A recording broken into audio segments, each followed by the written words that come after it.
പരമകാരുണികനായ ത്രിയേക ദൈവത്തെ ഞാൻ സ്തുതിച്ച് മഹത്വപ്പെടുത്തുന്നു. ആദരണീയരായ കർത്താവിന്റെ ദാസന്മാർക്കും ദൈവജനത്തിനും ക്രിസ്തീയ വന്ദനങ്ങളെയും ആദരവോടെ അറിയിക്കും. നമുക്ക് വീണ്ടും ഈ വർഷത്തെ രണ്ടാമത്തെ ക്ലാസ്സിലേക്ക് അടുത്തു വരുവാൻ ദൈവം അവസരങ്ങളെ നൽകിയതോർത്ത് ദൈവത്തിന് സ്തോത്രം ചെയ്യുന്നു. പുതിയവരും പഴയവരുമായി കൂടി വന്നിരിക്കുന്ന എല്ലാവരെയും ദൈവസന്നിധിയിൽ നന്ദിയോടെ ഓർക്കുകയാണ്. നിങ്ങളുടെ വിലപ്പെട്ട സമയത്തിനായി ഞാൻ ദൈവത്തെ മഹത്വപ്പെടുത്തുന്നു. ദൈവത്തിന് സ്തോത്രം.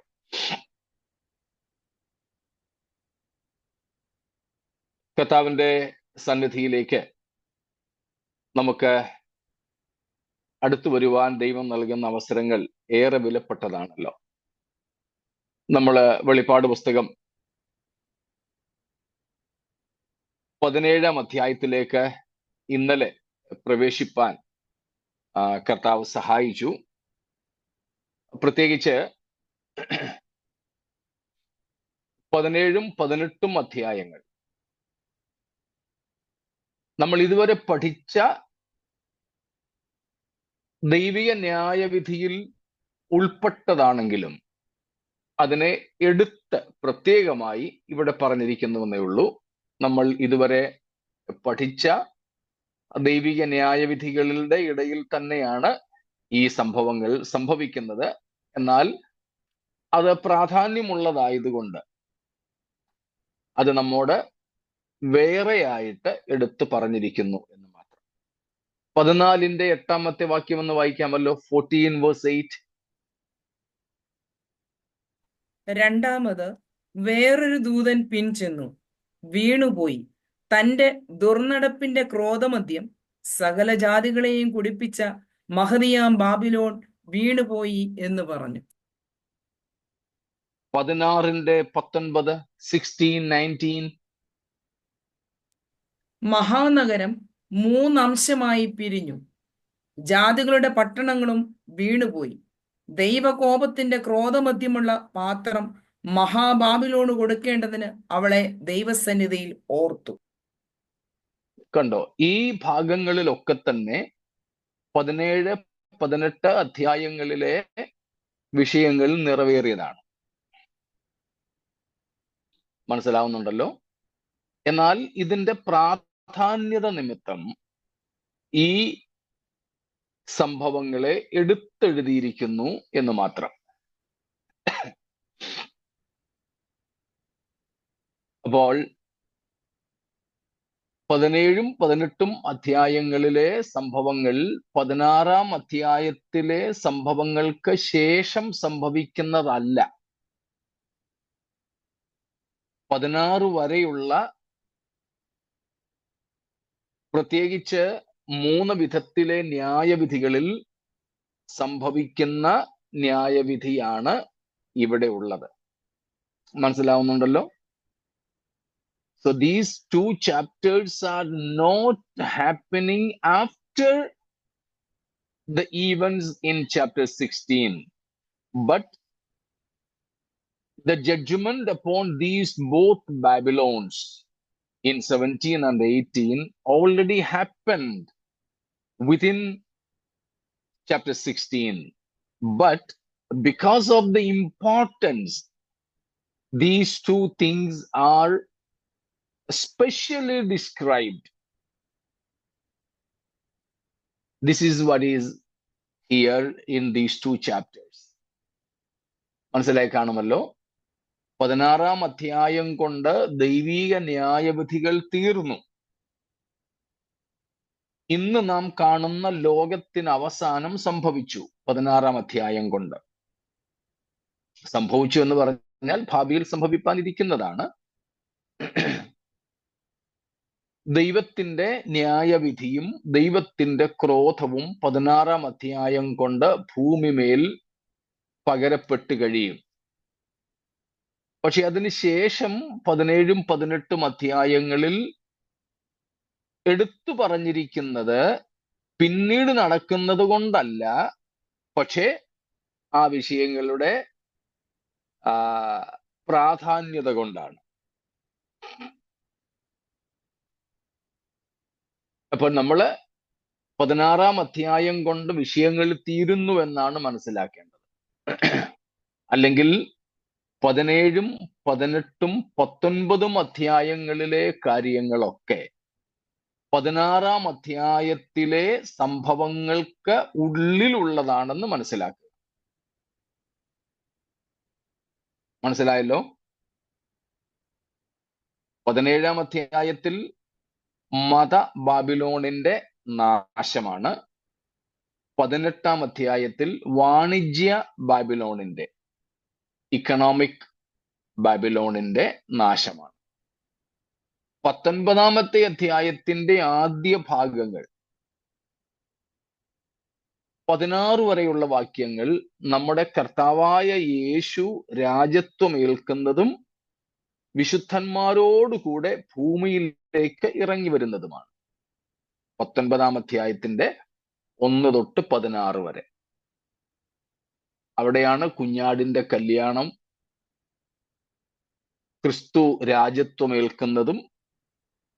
11 തൊട്ട് 16 വരെ യേശു തന്റെ വിശുദ്ധന്മാരുമായി ഭൂമിയിലേക്ക് ഇറങ്ങി വരുന്ന കാഴ്ചയും. അതെല്ലാം കൂടെ ചേർത്താണ് നമ്മൾ പറഞ്ഞത് 19ന്റെ 1 തൊട്ട് 16 വരെ യേശു ക്രിസ്തു ഭൂമിയിലേക്ക് വരുന്ന രണ്ടാം വരവിന്റെ വിശദീകരണമാണ്. 17 മുതൽക്ക് 21 വരെ അർമഗദ്ദോൻ യുദ്ധത്തിന്റെ വിശദീകരണവും. ആ യുദ്ധം എവിടെ നടന്നു കഴിയുന്നു? 16 അധ്യായത്തിൽ. 16ന്റെ 12 തൊട്ട് 16 വരെയുള്ള വാക്യങ്ങളിൽ ആ യുദ്ധം കഴിയുന്നു. എന്നാൽ അതിന്റെ വിശദീകരണം ഇവിടെ കൊടുത്തിരിക്കുന്നു എന്നേ ഉള്ളൂ. അതുകൊണ്ടാണ് ഞാൻ പറഞ്ഞത് 17, 18, 19 അധ്യായങ്ങൾ 16 ശേഷം നടക്കുന്നതല്ല. പ്രത്യേകിച്ച് 8 മുതൽ, അല്ലെങ്കിൽ വേണ്ട 6 മുതൽ 16 വരെയുള്ള അധ്യായങ്ങളുടെ അകത്ത് നടക്കുന്ന സംഭവങ്ങളാണ്. എന്നാൽ അതിൽ നിന്ന് ഇതിനെ എടുത്തു പുറത്തു വെച്ച് അത് വിശദീകരിക്കുന്നു എന്ന് മാത്രം. ഇപ്പം ഭൂപടം, ലോകത്തിന്റെ മുഴുവനും കൂടെ മാപ്പ്,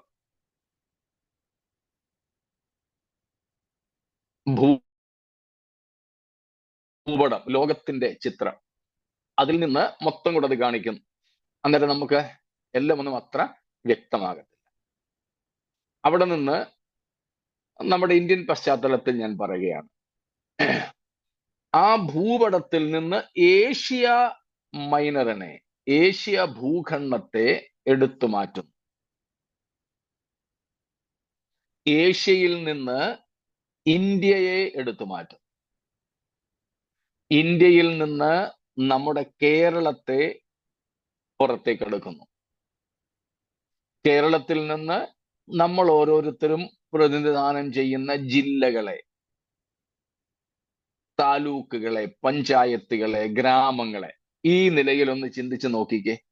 അപ്പം നമ്മുടെ ഗ്രാമമോ താലൂക്കോ പഞ്ചായത്തോ ജില്ലയോ കേരളം മൊത്തമോ ഒക്കെ ആദ്യം നമ്മളെ കാണിച്ച ഭൂപടത്തിനകത്ത് ഉണ്ടായിരുന്നതാണ്. എന്നാൽ പ്രത്യേക പഠനത്തിന് വേണ്ടി ആ മൊത്തം ഭൂപടത്തിൽ നിന്ന് ഇതൊന്ന് മാറ്റിവെച്ചു എന്ന് മാത്രം. ഇതുപോലെ ഈ 17, 18, 19 അധ്യായങ്ങളിലെ സംഭവങ്ങളൊക്കെ പ്രധാനപ്പെട്ട 3 ന്യായവിധികളിൽ നടന്നു കഴിഞ്ഞതാണ്. മുദ്രാ ന്യായവിധി, സീൽ ജഡ്ജ്മെന്റ്സ്, ട്രംപറ്റ് ജഡ്ജ്മെന്റ്സ്, കാഹള ന്യായവിധി, കലശ ന്യായവിധി, ബൗൾ ജഡ്ജ്മെന്റ്സ്. ഈ 3 ന്യായവിധികളിൽ കഴിഞ്ഞതാണ്, തീർന്നതാണ് ഈ ന്യായവിധികൾ. പക്ഷേ വിശദ പഠനത്തിനായി അതിൽ നിന്ന് എടുത്തു പുറത്തു വെച്ച് നമ്മെ ഇത് പഠിപ്പിക്കുന്നു എന്ന് മാത്രം.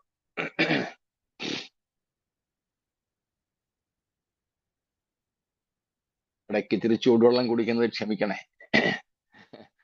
അല്പം അസ്വസ്ഥത തൊണ്ടയ്ക്കുണ്ടതുകൊണ്ട്. അപ്പോൾ ഈ 3 അധ്യായങ്ങളെ നമുക്ക് ഈ നിലയിൽ മനസ്സിലാക്കണം. അതിൽ ഒന്നാമത്തേതാണ് 17-ാമത്തെ അധ്യായത്തിൽ നാം കാണുന്ന മത ബാബിലോണിന്റെ അല്ലെങ്കിൽ ലോക മതത്തിന്റെ അല്ലെങ്കിൽ വ്യാജ സഭയുടെ ന്യായവിധി.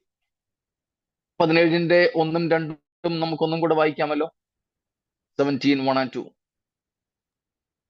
പിന്നെ 7 കലശമുള്ള 7 ദൂതന്മാരിൽ ഒരുവൻ വന്ന് എന്നോട് സംസാരിച്ചു.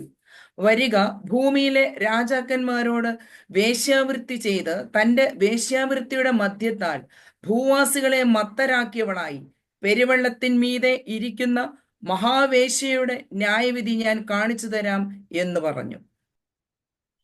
കണ്ടോ? ഒന്നാമത്തെ വാക്യം. ആരാണ് ഇത് പ്രഖ്യാപിക്കുന്നത്?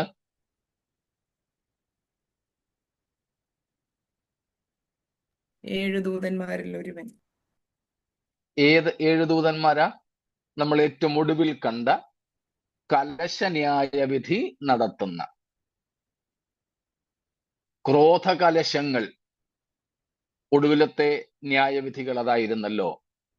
7 bowl judgements. Bowls full of the റാത്ത് of God.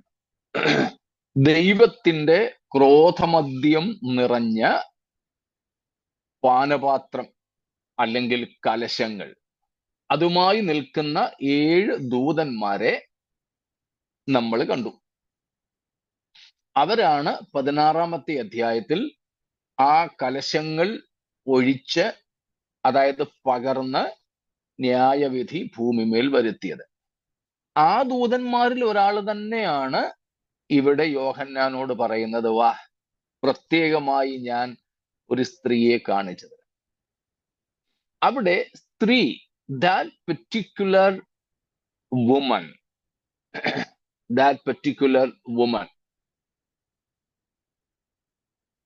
അവിടെ നാം കാണുന്ന രക്താംബരം ധരിച്ച ആ സ്ത്രീ, okay, the brutal, bloody and blasphemous harlot,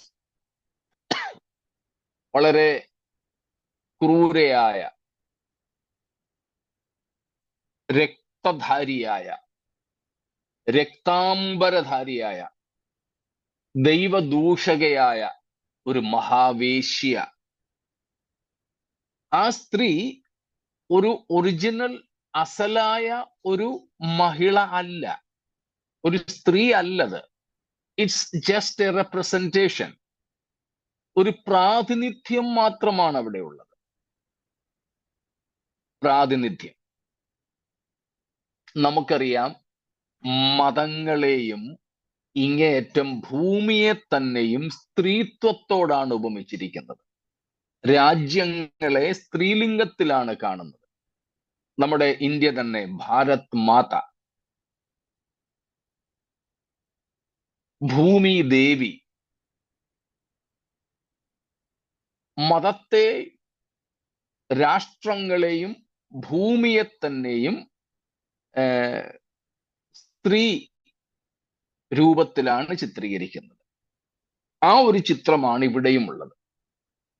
അതുകൊണ്ട് ഈ സ്ത്രീയെ ഒരു അക്ഷരീകയായ സ്ത്രീയായിട്ട്, ഒരു മനുഷ്യ സ്ത്രീയായിട്ട് കാണരുത്. ഇവിടെ കാണുന്ന സ്ത്രീ ഒരു മതത്തെയാണ് കാണിക്കുന്നത്, ഒരു പട്ടണത്തെയാണ് കാണിക്കുന്നത്, ഒരു രാജ്യത്തിൻ്റെയും അതുപോലെ തന്നെ ഒരു മതത്തിൻ്റെയും രൂപമാണ് നമുക്കിവിടെ കാണാൻ കഴിയുന്നത്. ഇവിടെ വിളിക്കപ്പെട്ടിരിക്കുന്ന പേര് ബാബിലോൺ എന്നാണ്. വേദപുസ്തകത്തിൽ ഏറ്റവും കൂടുതൽ പ്രാവശ്യം പറയപ്പെട്ടിട്ടുള്ള പട്ടണം ഏതാണെന്ന് നിങ്ങൾക്കറിയാമായിരിക്കുമല്ലോ. The most spoken city in the Bible.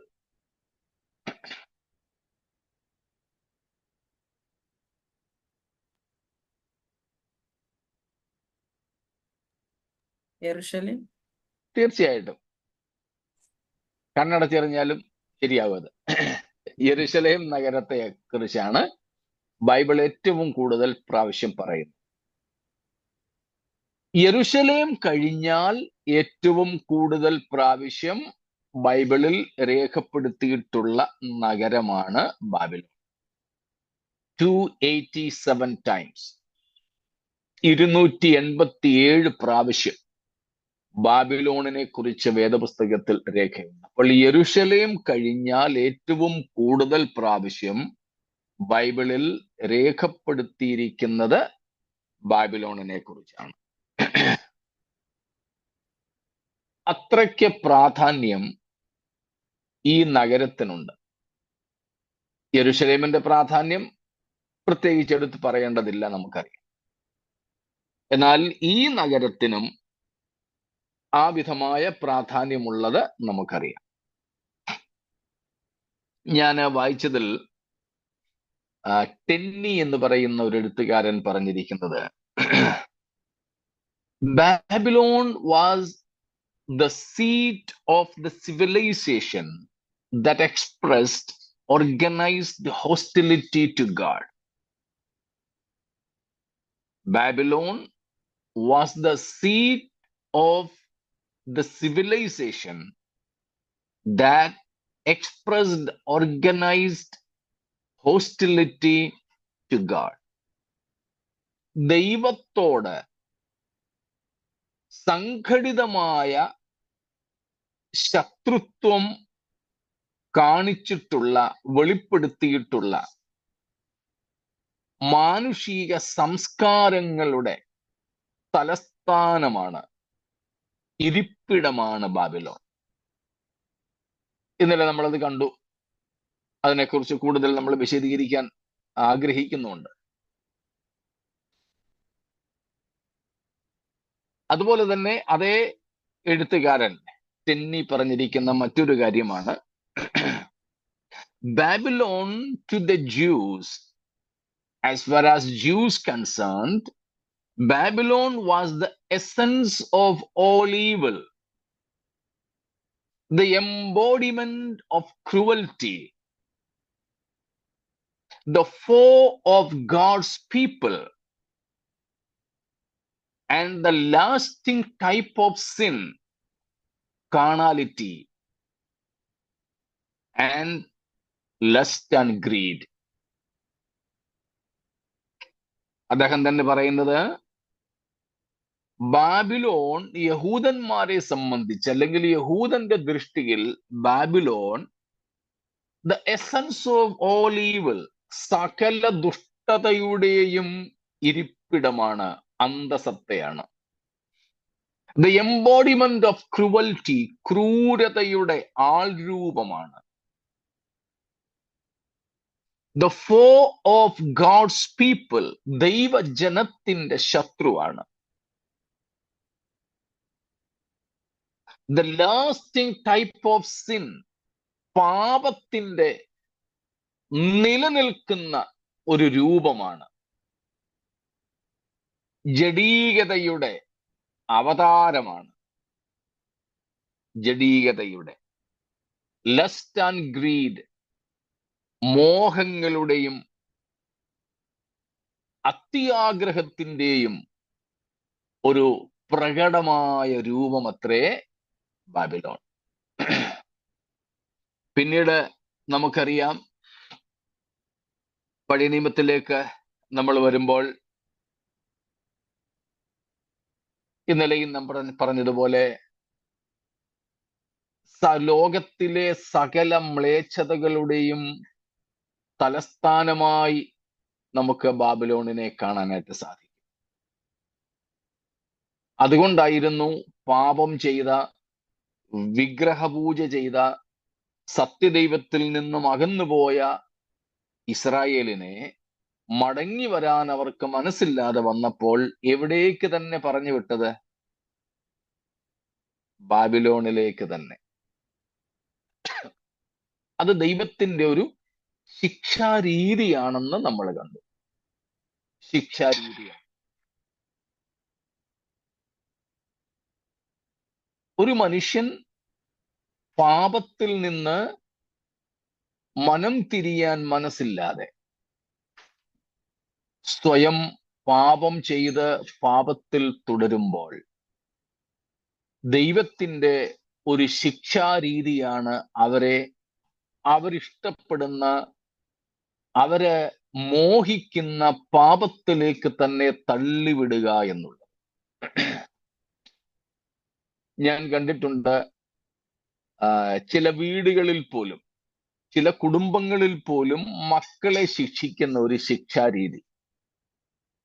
ചിലപ്പം കുഞ്ഞുങ്ങൾ ഇന്ന് എല്ലായിടത്തും ഒന്നും നടക്കുന്നില്ല, എന്നാൽ നേരത്തെയൊക്കെ ഞാൻ കണ്ടിട്ടുണ്ട് ചൊവ്വേനേരെ ആഹാരം ഒന്നും കഴിക്കാൻ കിട്ടാത്ത ചില വീടുകളിൽ ചില കുട്ടികൾ ചില സാധനങ്ങളൊക്കെ കട്ടെടുത്ത് തിന്നു. അപ്പനോ അമ്മയോ അത് കണ്ടുപിടിച്ചിട്ട് ആ കുട്ടിയെ തല്ലാനും പിടിക്കാനും ഒന്നും പോയില്ല, പറഞ്ഞിരിക്കല അവിടെ. അവൻ ആ തിന്ന സാധനം, ആ കട്ടെടുത്ത സാധനം ഇവനങ്ങ് കൊടുത്തു. ഇവനത് വേണ്ടാതെ വരുവോളം അങ്ങ് കൊടുത്തു. അത് മുഴുവൻ തിന്ന് തീർത്തില്ലെങ്കിൽ ഇനി അടിയ എന്ന് പറഞ്ഞുകൊണ്ട് ദൈവത്തിന്റെയും ഒരു ശിക്ഷാരീതി അങ്ങനെ നമുക്ക് കാണാം. ഇസ്രായേലിനുള്ള ബന്ധത്തിൽ ഓർമ്മ വരുന്നുണ്ടോ? അവർക്ക് ഇറച്ചി കൊടുത്ത കാര്യം, കാടപ്പക്ഷിയെ കൊടുത്തത് നമ്മൾ നേരത്തെ പഠിച്ചിട്ടുണ്ട്. ദൈവം ഇസ്രായേൽ മക്കൾക്ക് അവരുടെ 40 വർഷത്തെ മരുയാത്രാ മധ്യേ 2 പ്രാവശ്യം മാത്രമേ ഇറച്ചി കൊടുത്തുള്ളൂ. ഒന്നാമത്തെ പ്രാവശ്യം ഒരിക്കൽ മാത്രം, രണ്ടാമത്തെ പ്രാവശ്യം 1 മാസം മുഴുവൻ. പുറപ്പാട് പുസ്തകം 16-ാം അധ്യായത്തിലാണ് നാം കാണുന്നത് ആദ്യത്തെ ഇറച്ചി, അതിന്റെ റേഷൻ, അതിന്റെ വിതരണം. അവിടെ ആഹാരമില്ലാതെ ജനം വലഞ്ഞു. അവർ കരഞ്ഞപ്പോൾ ദൈവം പറഞ്ഞു, കുഴപ്പമില്ല, ഇന്ന് വൈകിട്ട് നിങ്ങൾ ഇറച്ചി തിന്നും, രാവിലെ മന്ന. നമ്മൾ നേരത്തെ പഠിച്ചിട്ടുണ്ട് ഇസ്രയേലിന്റെ ദിവസം ആരംഭിക്കുന്നത് വൈകുന്നേരത്താണ്. അങ്ങനെ ദൈവം ആദ്യം ഇനാഗുറൽ മീലായിട്ട് ദൈവിക പ്രൊവിഷന്റെ, ദൈവിക കരുതലിന്റെ ഉദ്ഘാടക ഭക്ഷണമായി ദൈവം അവർക്ക് കൊടുത്തത് ഇറച്ചി. അപ്പം നമ്മുടെ ഇടയില് നമ്മളൊക്കെ ഇറച്ചി കഴിക്കുന്നത് മെയിൻ പ്രധാനപ്പെട്ട ഭക്ഷണത്തിന്റെ കൂടെ കൂട്ടാനായിട്ട്, കറിയായിട്ട്. എന്നാൽ ഇസ്രായേൽ മക്കൾക്ക് ദൈവം ആദ്യം ഇറച്ചി കൊടുത്തത് കൂട്ടാനായിട്ടൊന്നുമല്ല, കറിയായിട്ടൊന്നുമല്ല, ഇറച്ചി തന്നെ അവർക്കൊരു ഡിഷായിട്ട് അങ്ങ് കൊടുക്കാറ്. എന്നാൽ പിറ്റേന്ന് രാവിലെ മുതൽക്ക് മന്നായേ ഉള്ളൂ.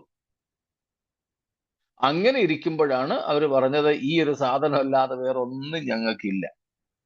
സംഖ്യാപുസ്തകം 11-ാം അധ്യായത്തിൽ വരുമ്പോൾ അതാണ് നാം കാണുന്നത്.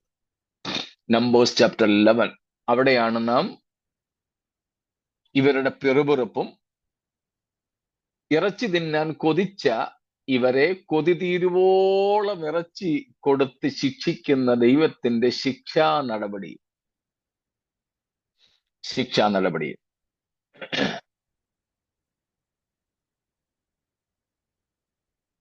1 മാസം. നമ്മൾ നേരത്തെ ചിന്തിച്ചിട്ടുള്ളതുപോലെ ഈ ഇറച്ചിയും മീനും ഒക്കെ ഉണക്കി വെച്ച് തിന്നാനുള്ള ആദ്യത്തെ പരിപാടി ഇവിടെ തുടങ്ങിയതെന്ന് തോന്നും. അവര് കാട പിടിച്ച് ഉണക്കി വെച്ചിരുന്ന് തിന്നുകായിരുന്നു. അപ്പൊ ഇത് ദൈവത്തിന്റെ ഒരു പരിപാടിയാണ്.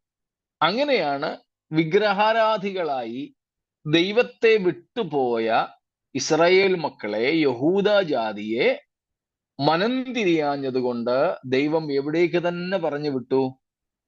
വിഗ്രഹാരാധനയുടെ തലസ്ഥാനമായ ബാബിലോണിലേക്ക്. അപ്പോൾ ബാബിലോൺ തുടക്കം മുതൽ തന്നെ ദൈവത്തോടുള്ള മത്സരത്തിന്റെ പ്രതീകമായി, വിഗ്രഹാരാധനയുടെ, അന്യാരാധനയുടെ ഒരു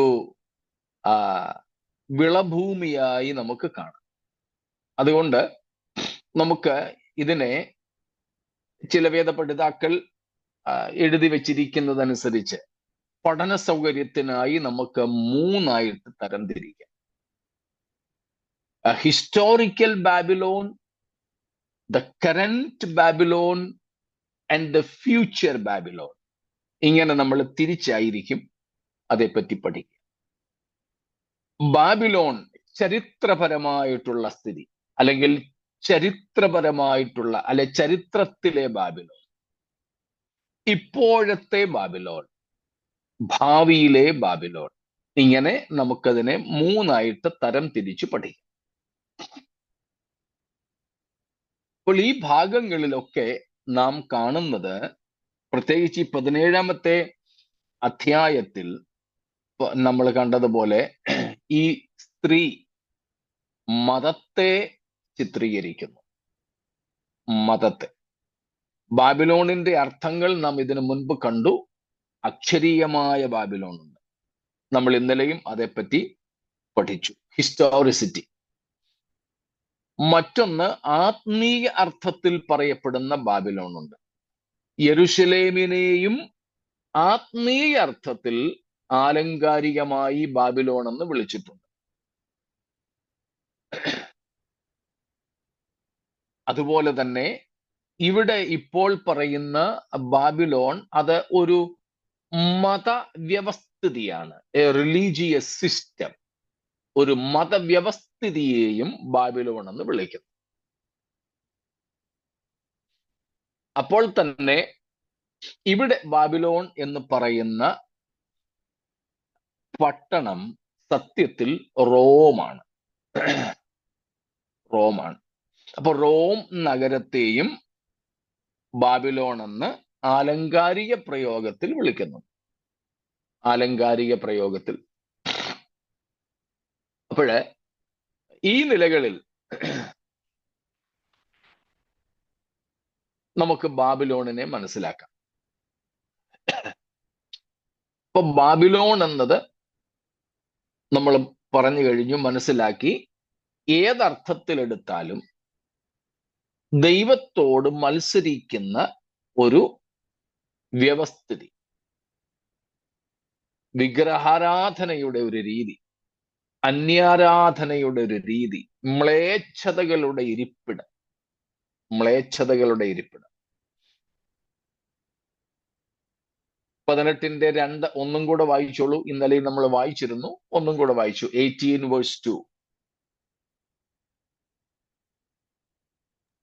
And he called out with a mighty voice, "Fallen, fallen is Babylon the Great.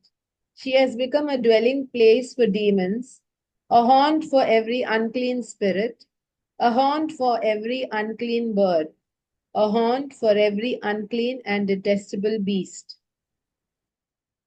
കണ്ടോ? It's A home for all evils. എല്ലാ തരത്തിലുമുള്ള ദുഷ്ടതകളുടെ, മ്ലേച്ഛതകളുടെ, അരുതായ്മകളുടെ, പാപത്തിന്റെ ഇരിപ്പിടമാണ്. അപ്പോൾ അന്യാരാധന, പാപം, മ്ലേച്ഛത, അശുദ്ധി, മത്സരം എന്നിങ്ങനെയുള്ള എന്തൊക്കെ ദൈവത്തിനെതിരായിട്ടുണ്ടോ, ദൈവവചനത്തിന് വിരുദ്ധമായിട്ടുണ്ടോ, അതിൻ്റെ എല്ലാം ഇരിപ്പിടമെന്ന നിലയിലാണ് ബാബിലോണിനെ നമുക്കിവിടെ കാണുവാനായിട്ട് സാധിക്കുന്നത്. സ്തോത്രം. അപ്പൊ നാം ഇവിടെ കാണുന്ന സ്ത്രീ 17ാം അധ്യായത്തിലെ സ്ത്രീ, അത് നമ്മൾ കണ്ടു. The ecumenical church, the ecumenical religion, abominable religious system or worship system of the world, the abominable unclean wife of the devil. നമുക്കറിയാം,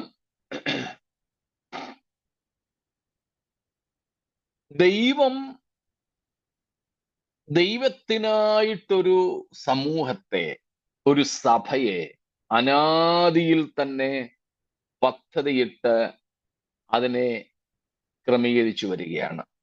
ദൈവസഭയുടെ ഡിസൈനിങ്, ദൈവസഭ എന്ന പ്രസ്ഥാനത്തിന്റെ ഇൻസ്റ്റിറ്റ്യൂഷൻ, സ്ഥാപനം, ഓർഗനൈസേഷൻ എന്ന അർത്ഥത്തിലല്ല പ്രസ്ഥാനം ഞാൻ പറഞ്ഞത്. നമ്മുടെയൊക്കെ പ്രസ്ഥാനം എന്ന് പറയുന്ന പോലെ IPC, church of God, Sharon, AG എന്ന പ്രസ്ഥാനമല്ല. ഇൻസ്റ്റിറ്റ്യൂഷൻ, സ്ഥാപനം.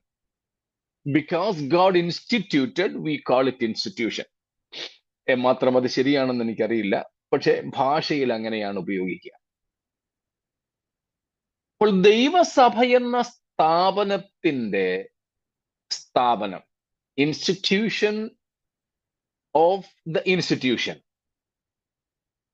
സ്ഥാപനത്തിന്റെ സ്ഥാപനം ദൈവം പദ്ധതിയിട്ടത് അനാദിയിലാണ്. സകല സൃഷ്ടിക്കും മുമ്പേ, സകല കാലത്തിനും മുമ്പേ. സ്തോത്രം. അനാദിയിൽ, ലോക സ്ഥാപനത്തിനും മുമ്പേ ദൈവം മാത്രമുണ്ടായിരുന്ന ആ അനാദിയിൽ. സ്തോത്രം.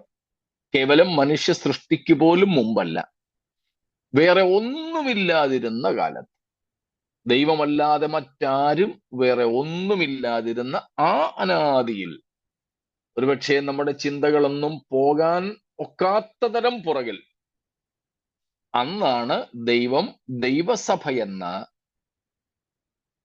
ക്രിസ്തുവിന്റെ മണവാട്ടിയെ രൂപകൽപ്പന ചെയ്തത്. നമുക്കറിയാവുന്ന കാര്യമാണല്ലോ.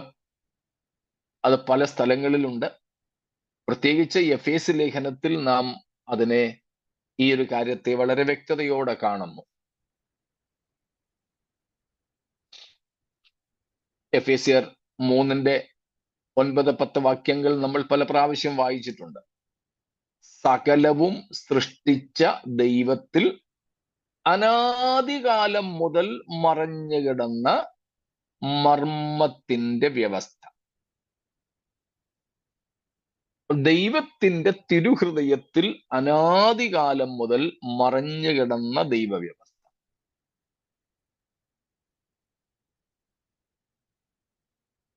തീത്തോസ് 1:2 നമ്മൾ പഠിച്ചിട്ടുണ്ട്. ഭോഷ്കില്ലാത്ത ദൈവം നമുക്ക് നിത്യജീവന്റെ വാഗ്ദത്തം തന്നത് എപ്പോഴാണ്? ഓർമ്മയുണ്ടല്ലോ. സകല കാലത്തിനു മുമ്പേ. സകല കാലത്തിനും മുമ്പേ.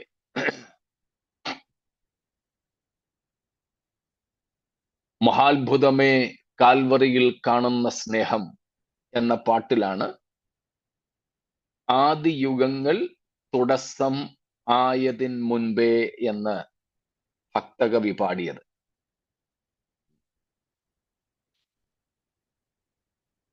അപ്പം ആദിയുഗങ്ങൾ തുടക്കമായതിനു മുമ്പേ. സ്തോത്രം. ആ വാക്കുകൾ അറിയാമോ? പാട്ട് നോക്കിയോ.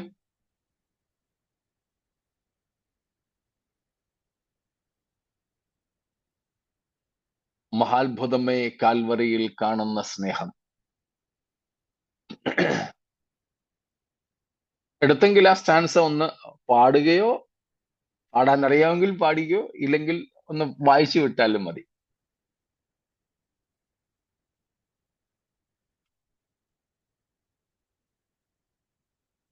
കിട്ടിയാലൊന്ന് പറഞ്ഞേക്കുക.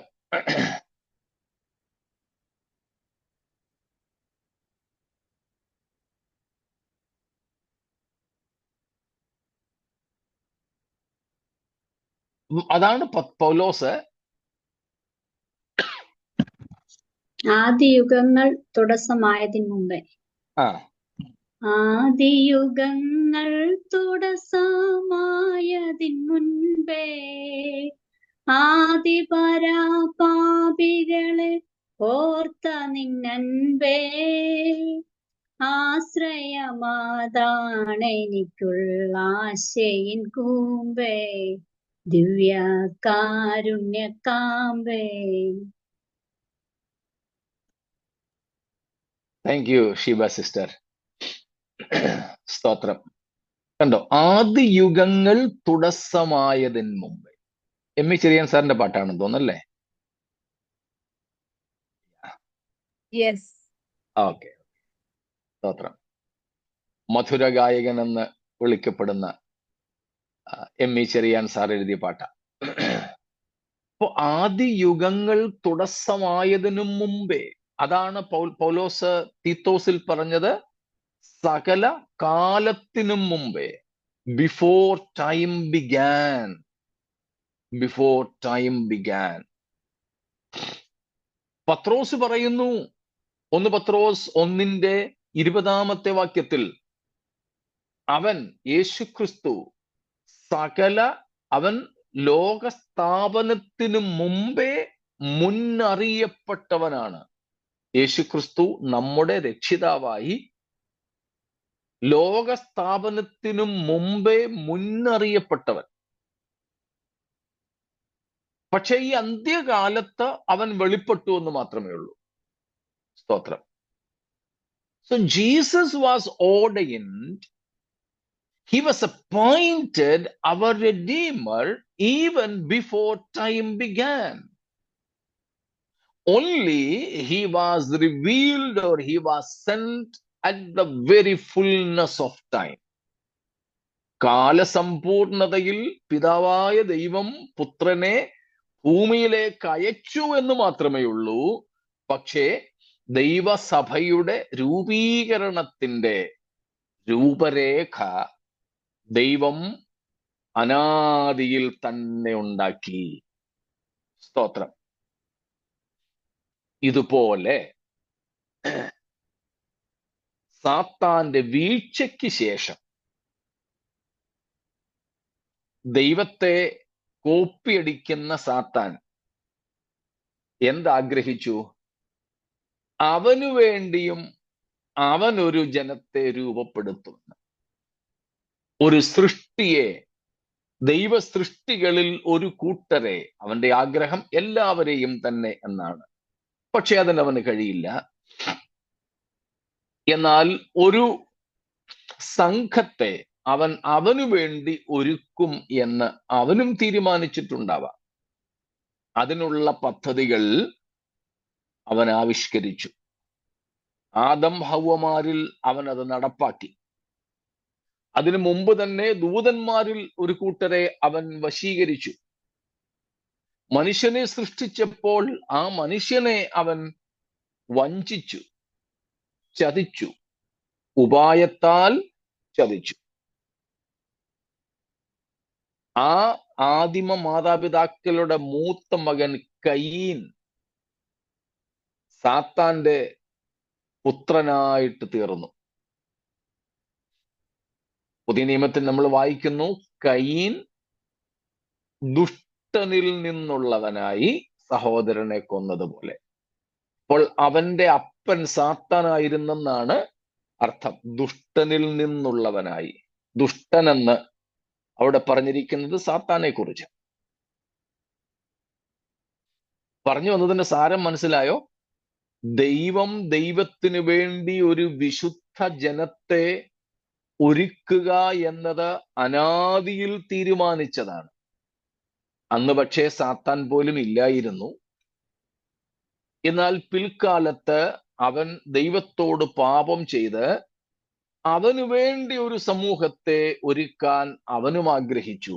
അതിന്റെ പണിയും തകൃതിയായി നടക്കുന്നു. ഏദൻ മുതലേ നാം അത് കാണുന്നു. അവന്റെ പണി ഏദനിൽ തുടങ്ങിയെങ്കിൽ ദൈവത്തിന്റെ ആലോചനയും ദൈവത്തിന്റെ പദ്ധതികളും സകല കാലത്തിനും മുമ്പേ തുടങ്ങി. സ്തോത്രം. ദൈവം ആ ഒരു ആത്യന്തിക ലക്ഷ്യത്തിലേക്ക് സകല സൃഷ്ടികളെയും അനുസ്യൂതം നയിച്ചുകൊണ്ടിരിക്കുന്നു. ദൈവത്തിന്റെ ആ പദ്ധതിക്ക് ഒരു വീഴ്ചയും സംഭവിച്ചിട്ടില്ല. സാത്താൻ തനിക്ക് വേണ്ടി ഒരു സമൂഹത്തെ വാർത്തെടുക്കാൻ തുടങ്ങുന്നു. അതിൻ്റെ അന്തിമ രൂപമാണ് നാം ഈ അധ്യായങ്ങളിൽ കാണുന്നത്. 17 വിശേഷിച്ച് 20 അധ്യായങ്ങൾ. 17 അധ്യായത്തിലെ കാര്യങ്ങളുടെ മറ്റൊരു രൂപമാണ് 19 അധ്യായത്തിൽ അർമഗദ്ദോനിൽ കാണുന്നത്. അതുകൊണ്ടും അവൻ തൃപ്തനാകാതെ ഒരു അന്തിമ ശ്രമവും കൂടെ നടത്തുന്നുണ്ട് 20-ാം അധ്യായത്തിൽ ഗോഗ് മാഗോഗ് യുദ്ധം. മുമ്പേ എബ്രാം ജോസഫ് പാസ്റ്ററുകൾ നമ്മളെ ഓർമ്മപ്പെടുത്തിയതുപോലെ ഭാവിയിൽ നടക്കാനിരിക്കുന്ന 3 യുദ്ധങ്ങൾ: 1 റഷ്യൻ ഇൻവേഷൻ, 2 ആർമഗദോൻ, 3 ഗോഗ് മാഗോഗ് യുദ്ധം. അപ്പൊ ഈ 3 യുദ്ധങ്ങൾ ഇതിലെല്ലാം തന്നെ ദൈവത്തിനെതിരായി, ദൈവജനത്തിനെതിരായി, ദൈവം തിരഞ്ഞെടുത്ത യെരുശലേമിനെതിരായി സാത്താൻ മനുഷ്യരെ ഒന്നിപ്പിക്കുകയാണ്. അപ്പം അങ്ങനെയുള്ള ഒരു മതത്തിന്റെ രൂപീകരണമാണ് നമുക്ക് 17-ാം അധ്യായത്തിൽ കാണുവാൻ സാധിക്കുന്നത്. ഇപ്പോൾ തന്നെ അതിന്റെ ലാഞ്ചനകളുണ്ട് പലയിടത്തും. ദൈവത്തിനെതിരായിട്ടുള്ള ഒരു സംഘടിതമായ രൂപം. മറ്റെല്ലാ ശത്രുത്വങ്ങളും മറന്ന് മനുഷ്യർ ദൈവത്തിനെതിരെ, ക്രിസ്തുവിനെതിരെ സംഘടിക്കുന്നു. നമ്മൾ അതൊക്കെ കഴിഞ്ഞ ദിവസങ്ങളിൽ കണ്ടു, 2-ാം സങ്കീർത്തനത്തിൽ നിന്നുമൊക്കെ. അതുകൊണ്ട് ആ ഭാഗങ്ങളിലേക്ക് ഇനി പോകുന്നില്ല. അങ്ങനെ ഇവിടെ 17-ാം അധ്യായത്തിലെ സ്ത്രീ അത് ഒരു മതമാണ് എന്ന് നമ്മൾ മനസ്സിലാക്കുന്നു. ഒരു മതം, ഇറ്റ്സ് എ റിലീജിയൻ. എതിർ ക്രിസ്തുവിന്റെ സമയത്ത് എല്ലാം ഒറ്റ കുടക്കീഴിലായിരിക്കും. Everything will be under one umbrella, whether economy, religion, education, law, everything. എല്ലാം ഒറ്റ കുടക്കീഴിൽ. ഇപ്പോൾ തന്നെ നമ്മൾ കാണുന്നു ഡോളറിന്റെ ശക്തീകരണം. പ്രത്യേകിച്ച് നമ്മുടെ രൂപ വില ഇടിഞ്ഞിടിഞ്ഞിടിഞ്ഞു പോകുന്നു. അതിനോടനുബന്ധിച്ച് മറ്റുള്ളതൊക്കെ. അപ്പോൾ ലോകരാഷ്ട്രങ്ങളുടെ ആഗ്രഹമാണ് ഇങ്ങനെ വേറെ വേറെ കറൻസികൾ, വിനിമയ മാധ്യമങ്ങൾ വയ്ക്കാതെ എല്ലാം ഒരേ മൂല്യമുള്ളതാക്കി തീർക്കണം. 1 കറൻസി. ഇപ്പോൾ തന്നെ നമ്മുടെ ഇന്ത്യയിൽ നേരത്തെയൊക്കെ ഡ്രൈവിംഗ് ലൈസൻസ് ഓരോ സ്റ്റേറ്റിൽ കൊടുത്തത് ആ സ്റ്റേറ്റിൽ, ആ സംസ്ഥാനത്ത് മാത്രമായിരുന്നു ഉപയോഗിക്കാൻ പറ്റുമായിരുന്നത്. അത് മാറി ഇപ്പോൾ ഏത് സ്റ്റേറ്റിൽ നിന്നെടുത്താലും ഇന്ത്യയിൽ മൊത്തം അത് ഉപയോഗിക്കാം. ഇപ്പോൾ വണ്ടിയുടെ രജിസ്ട്രേഷൻ ഓരോ സംസ്ഥാനത്തും മാത്രമാണ്. എന്നാൽ അതിനെ നാഷണലൈസ് ചെയ്യാൻ, ദേശീയവൽക്കരിക്കാനുള്ള ശ്രമങ്ങൾ തുടങ്ങിക്കഴിഞ്ഞു. ഇപ്പോൾ തന്നെ ദേശീയവൽകൃത നമ്പറുണ്ട്. നിങ്ങൾക്കൊരു പക്ഷേ കാണാൻ കഴിഞ്ഞിട്ടുണ്ടായിരിക്കും. ആദ്യം ഡിജിറ്റൽ നമ്പറാണ്, അതിനുശേഷം അക്ഷരങ്ങൾ. അത് ഇന്ത്യ മുഴുവനുമുള്ള പൊതുവായ രജിസ്ട്രേഷന് വേണ്ടി. ഇപ്പോൾ എല്ലാവർക്കും അത് ലഭ്യമല്ല. ട്രാൻസ്ഫറബിൾ ആയിട്ടൊക്കെ ഉള്ള പോസ്റ്റുകളിൽ ഇരിക്കുന്നവർക്ക് അങ്ങനത്തെ രജിസ്ട്രേഷൻ നമ്പർ കിട്ടുന്നു. ഇപ്പൊ നാഷണൽ, രാജ്യം മുഴുവനും ഉപയോഗിക്കാൻ പറ്റുന്നത്. നമ്മുടെ കേരളം അത് നടപ്പാക്കാതിരിക്കുക. സ്റ്റേറ്റിന് കിട്ടേണ്ട ടാക്സ് കിട്ടത്തില്ല എന്ന് പറഞ്ഞുകൊണ്ട്. ഇങ്ങനെ ഒറ്റ നാണയം, ഒറ്റ നിയമം, എല്ലാം ഒന്ന് എന്ന നിലയിൽ ഒരു ഗ്ലോബൽ വില്ലേജ്, ആഗോള ഗ്രാമം എന്ന നിലയിൽ ലോകത്തെ എത്തിച്ചുകൊണ്ടിരിക്കുകയാണ്. അങ്ങനെ തന്നെയുള്ള ഒരു സംഗതിയാണ് എന്ത്? 1 റിലീജിയൻ ഫോർ ഓൾ. എല്ലാവർക്കും ഒറ്റ മതം, ഒറ്റ മതം. വേറെ വേറെ മതങ്ങളില്ല. ഒറ്റ വിശ്വാസം. എല്ലാറ്റിനും നിയമം ഒന്ന്. നമ്മുടെ ഇന്ത്യയിൽ തന്നെ ഇപ്പോൾ അങ്ങനെയാണല്ലോ നടന്നു വരുന്നത്. നേരത്തെ ക്രിസ്ത്യൻ വിവാഹ ആക്ട് ഉണ്ടായിരുന്നു, മുസ്ലിം വിവാഹ ആക്ട്, ഇങ്ങനെ ഒത്തിരി ഉണ്ടായിരുന്നു. എല്ലാം ഇപ്പോൾ യൂണിഫൈ ചെയ്യുക, ഒരുമിപ്പിക്കുക.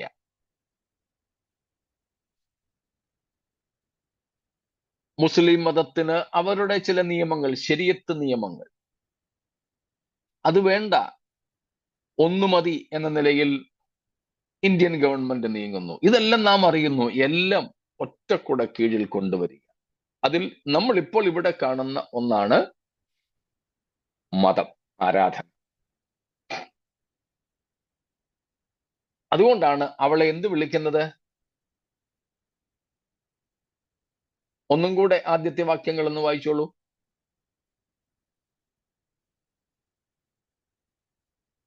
17-ാം അധ്യായത്തിന്റെ.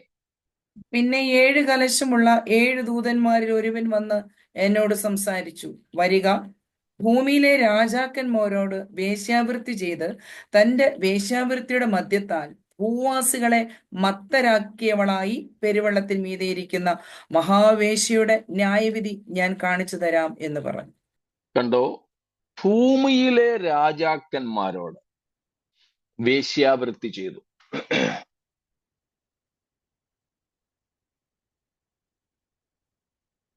അവൾക്ക് ലോക നേതാക്കന്മാരോടുള്ള അടുപ്പവും ബന്ധവും ഒരു ലൈംഗിക പാപത്തോട് ഉപമിച്ചിവിടെ പറയുന്നേ ഉള്ളൂ. നമുക്കറിയാം, പഴയ നിയമത്തിലൊക്കെ ഇസ്രായേൽ മക്കൾ ചെയ്ത വിഗ്രഹാരാധനയെ ഭാര്യാഭർത്തൃ ബന്ധത്തോട് ഉപമിച്ചുകൊണ്ടാണ് ബൈബിൾ പറഞ്ഞിട്ടുള്ളത്. ഒരു ഭാര്യ തന്റെ ഭർത്താവിനോട് കാണിക്കുന്ന അവിശ്വസ്തതയോട് ഉപമിച്ചാണ് വിഗ്രഹാരാധനയെ പഴയ നിയമം പഠിപ്പിച്ചിട്ടുള്ളത്. അങ്ങനെയുള്ള ഒരു ചിത്രമാണ് ഇവിടെ കാണുന്നത്. ഭൂമിയിലെ രാജാക്കന്മാരോട് വേശ്യാവൃത്തി ചെയ്ത് അതിൻ്റെ മദ്യത്താൽ ഭൂവാസികളെ മത്തരാക്കിയവളായി. എന്ന് വെച്ചാൽ ലോക നേതാക്കന്മാരെ അവളുടെ സംഹിതകൾ കൊണ്ട്, അവളുടെ പഠിപ്പീരുകൾ കൊണ്ട്, അവളുടെ എന്ന് പറഞ്ഞാൽ ഈ മതത്തിന്റെ ഈ മതത്തിന്റെ സംഹിതകൾ കൊണ്ട്, സിദ്ധാന്തങ്ങൾ കൊണ്ട്, നമ്മുടെ ഭാഷയിൽ പറഞ്ഞാൽ ഉപദേശങ്ങൾ കൊണ്ട് സ്വാധീനിക്കുവാനായിട്ട് സാധിച്ചു. ഇന്ന് തന്നെ കാണുന്നില്ലേ പല നൂതന മതങ്ങളുടെയും ആവിർഭാവങ്ങൾ? ക്രൈസ്തവ സഭകളിൽ തന്നെ പല നൂതന ആശയങ്ങൾ വരുന്നു. ചില ആശയങ്ങൾ, ചില ഉപദേശങ്ങൾ ധാരാളം പേർക്ക് സ്വീകാര്യമാകുന്നു. പലരും പറയുന്നു, ഈവൻ നമ്മുടെയൊക്കെ യൗവനക്കാരായ മക്കൾ പോലും പാരമ്പര്യ സഭകൾ വിട്ട് നൂതന സഭകളിലേക്ക് ചേക്കേറുകയാണ്. എന്താ? അവിടുത്തെ ഉപദേശവും കാര്യങ്ങളുമൊക്കെ ഇവർക്ക് കുറെ കൂടെ ആകർഷണീയമാണ്. ആ ആകർഷണീയത വർദ്ധിപ്പിക്കാൻ വേണ്ടിയിട്ട് അവർ വിലക്കുകളില്ലാത്ത ഒരു ജീവിതം വാഗ്ദത്തം ചെയ്യുന്നു. ഈ കഴിഞ്ഞിടയ്ക്ക് ഞാൻ ചിലപ്പോ ഒക്കെ ഈ ചില നൂതന പ്രവാചകന്മാരുടെയൊക്കെ മെസ്സേജുകള് രസത്തിനു വേണ്ടിയും നമ്മുടെ പഠന പ്രസംഗ ഒരു ആവശ്യത്തിന് വേണ്ടിയൊക്കെ കേൾക്കാറുണ്ട്. അങ്ങനെ ഒന്ന് കേട്ടതിൽ ഒരാൾ ഒരിക്കൽ പറയുകയായിരുന്നു, ആ പുള്ളിക്കാരന്റെ പ്രസംഗത്തിന്റെ ആദ്യ ഭാഗം, അത് ഞായറാഴ്ച ആയാലും കൊള്ളാം, ഡിസംബർ 31 ആയാലും കൊള്ളാം, പ്രസംഗത്തിന്റെ ആദ്യ ഭാഗം പെന്തക്കോസ്തുകാരെ കടന്നാക്രമിക്കാനാണ് ഉപയോഗിക്കുക. പെന്തക്കോസ്തുകാര് അവന്മാര് പറയുന്നു, അങ്ങനെ പറയുന്നത്, അവന്മാര് പറയുന്നു വെള്ളയിടണമെന്ന്. വേണ്ടടാ, ഇവിടെ വരുന്നവര് നിങ്ങൾ കളറിട്ടോണ്ടേ വരാവൂ, ഇവിടെ ആഭരണം ഇടരുതെന്ന്. ആഭരണം ഇട്ടോണ്ടേ വരാവൂ, ഇവിടെ വരുന്നവരാരും ആഭരണം ഇടാതെ വരണ്ട. തിന്നുന്ന കാര്യം, കുടിക്കുന്ന കാര്യം ഒക്കെ പറയുക. ഇത് ആൾക്കാർ കയ്യടിയോടെ സ്വീകരിക്കുന്നു. എന്നാൽ ഇപ്പുറത്ത് നിന്ന് വേറൊരു കൂട്ടര് പറയുന്നു, മുടിയുടെ നീളം കുറയ്ക്ക്, കർത്താവിന്റെ നീളവും വീതിയും കുറയ്ക്ക്, തുണിയുടെ നിറം മാറ്റ്, ഇങ്ങനെയൊക്കെ പറയുന്നു. അപ്പം ഇതിൽ ഏതിലേക്കാണ് ജനം ആകർഷിക്കപ്പെടുന്നത്? വിലക്കുകളില്ലാതെ വരാനും പോകാനും ഒക്കെ സാധിക്കുന്ന ഇടത്തേക്ക്. ഈ പ്രത്യേക സമയത്ത് എന്ന് വെച്ചാൽ സഭ ഭൂമിയിൽ നിന്നും എടുക്കപ്പെട്ട ശേഷം യേശുക്രിസ്തുവിന്റെ മേഘപ്രത്യക്ഷതയും സഭയുടെ റാപ്ചർ ഉൽപ്രാവണവും നടന്നു കഴിഞ്ഞ് ഈ ലോകം പാപത്തിന് തുറന്ന സാധ്യത ഇട്ടു കൊടുക്കുകയാണ്. ഇപ്പോൾ തന്നെ നമുക്കറിയാം, മുമ്പ് നമ്മൾ പഠിച്ചിട്ടുണ്ട്, ലീഗലൈസേഷൻ ഓഫ് സിൻസ്, പാപത്തിന്റെ നിയമവൽക്കരണം. അന്ന് പാപം ഏറ്റവും അധികം ചെയ്യുന്നവർക്കാണ് സാത്താന്റെ പ്രസാദം ഉണ്ടാവുക. അതുകൊണ്ട് പാപം ചെയ്ത് സാത്താനെ അധികം പ്രസാദിപ്പിക്കാനുള്ള ശ്രമമായിരിക്കും അന്ന്. അതിനുള്ള എല്ലാ വാതിലുകളും തുറന്നിട്ട് കൊടുക്കുന്ന ഒരു മതത്തിന്റെ രൂപമാണ് ഇവിടെ മൃഗത്തിന്റെ മേലിരിക്കുന്ന സ്ത്രീ. അവൾ ഇരിക്കുന്നതോ എവിടെയാണ്? പെരുവെള്ളത്തിന്മീതെ. പെരുവെള്ളത്തിന്മീതെ. പെരുവെള്ളത്തിന്റെ അർത്ഥം നമ്മൾ മനസ്സിലാക്കിയിട്ടുണ്ട്, ഓർമ്മ കാണുമല്ലോ. അതും കൂടെ വായിച്ച് നമുക്കങ്ങ് നിർത്താം. ബാക്കി കർത്താവിന്റെ വരവ് താമസിച്ചാൽ നമുക്ക് നാളെയാകാം. എന്താണ് പെരുവെള്ളത്തിന്റെ അർത്ഥം? ജനങ്ങൾ. ജനങ്ങൾ. 15-ാമത്തെ വാക്യം വായിച്ചാട്ടെ. 17:15. 17:15. പിന്നെ അവൻ എന്നോട് പറഞ്ഞത്, നീ കണ്ടതും വേശ്യയിരിക്കുന്നതുമായ വെള്ളം വംശങ്ങളും പുരുഷാരങ്ങളും ജാതികളും ഭാഷകളും അത്രേ. സ്തോത്രം. 2-ാം വാക്യത്തിൽ നമ്മൾ കണ്ടു, ഭൂമിയിലെ രാജാക്കന്മാരെ അവൾ വശീകരിച്ചു. എന്നിട്ട് പെരുവെള്ളത്തിന്മീതെ ഇരിക്കുന്നു. അർത്ഥം ഇവിടെ പറഞ്ഞിരിക്കുന്നു, പെരുവെള്ളം ഭൂമിയിലെ മനുഷ്യരെ, ജനങ്ങളെ, ജാതികളെ, വംശങ്ങളെ പ്രതിനിധീകരിക്കുന്നു. എന്ന് വെച്ചാൽ സകലരും ഒരുപോലെ ഈ മതത്തെ തോളിലേറ്റും. എല്ലാവർക്കും ഒരുപോലെ ഈ മതം സ്വീകാര്യമായിരിക്കും. മുമ്പേ എബ്രഹാം ജോസഫ് പാസ്റ്റർ പറഞ്ഞതുപോലെ, സുവിശേഷം പറഞ്ഞാൽ ആർക്കും സ്വീകാര്യമല്ല. ദൈവം സ്നേഹിക്കുന്നെന്ന് പറഞ്ഞാൽ, നിത്യശിക്ഷാവിധിയിൽ നിന്നും ദൈവം നമ്മെ വിടുവിക്കുന്നെന്ന് പറഞ്ഞാൽ അതിലൊന്നിലും വലിയ സന്തോഷം ആൾക്കാർക്കില്ല.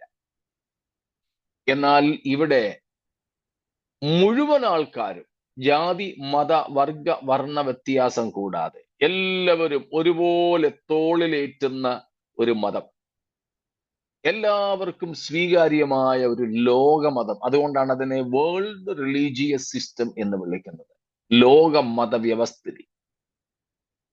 എന്നാൽ അതിനും ദൈവം പരിധി നിശ്ചയിച്ചിട്ടുണ്ട്. അതിനുശേഷം ആ മ്ലേച്ഛ മതത്തെ ദൈവം വലിച്ചു കീറി ദൈവത്തിന്റെ ക്രോധമദ്യം കുടിപ്പിക്കും. അവളെ നോക്കി നിൽക്കുന്നതിനിടയിൽ വീഴുമാറാക്കും. ആ ലോക മതവ്യവസ്ഥിതിയെ ദൈവം നശിപ്പിക്കും, ശിക്ഷ വിധിക്കും. സ്തോത്രം. എന്നാൽ അനാദികാലം മുതൽ തന്റെ പുത്രന്റെ ചോരയാൽ തനിക്ക് വേണ്ടി ഇന്ന് വാർത്തെടുത്തുകൊണ്ടിരിക്കുന്ന ദൈവത്തിന്റെ വിശുദ്ധ സഭയെ ദൈവം ആ ക്രോധം പകരപ്പെടും മുമ്പ് തന്നെ തന്റെ അടുക്കലേക്ക് ചേർക്കും. നാം ഈ സമയത്തൊക്കെ നമ്മുടെ കർത്താവിനോട് കൂടെ നിത്യ സൗഭാഗ്യങ്ങൾ അനുഭവിക്കുകയായിരിക്കും. അതുകൊണ്ട് ഈ ലോകവും ഈ ലോകത്തിന്റെ മത രാഷ്ട്രീയ വ്യവസ്ഥിതികളും നമുക്ക് നൽകുന്ന പാപത്തിനുള്ള സ്വാതന്ത്ര്യം ഉപയോഗിക്കാതെ, സ്തോത്രം, ദൈവവചനത്തിന്റെ പരിധിയിൽ നമ്മെ തന്നെ വിശുദ്ധിയിൽ കാത്ത് സൂക്ഷിക്കുന്നെങ്കിൽ, സ്തോത്രം, നമ്മുടെ പരിശുദ്ധനായ കർത്താവിന്റെ കാന്തയായി നമുക്ക് നിത്യത മുഴുവനും സൗഭാഗ്യങ്ങൾ അനുഭവിക്കുവാൻ കഴിയും. ആ പ്രത്യാശയോടെ നമ്മുടെ ജീവിതത്തെ നമുക്ക് കഴിക്കാം. അതിനായി നമുക്ക് നമ്മെ തന്നെ സമർപ്പിക്കാം. ഈ വചനങ്ങൾ അതിന് മുഖാന്തരങ്ങളായി തീരട്ടെ എന്ന് പ്രാർത്ഥിച്ച് ഇന്ന് ഇവിടെ നിർത്തുന്നു.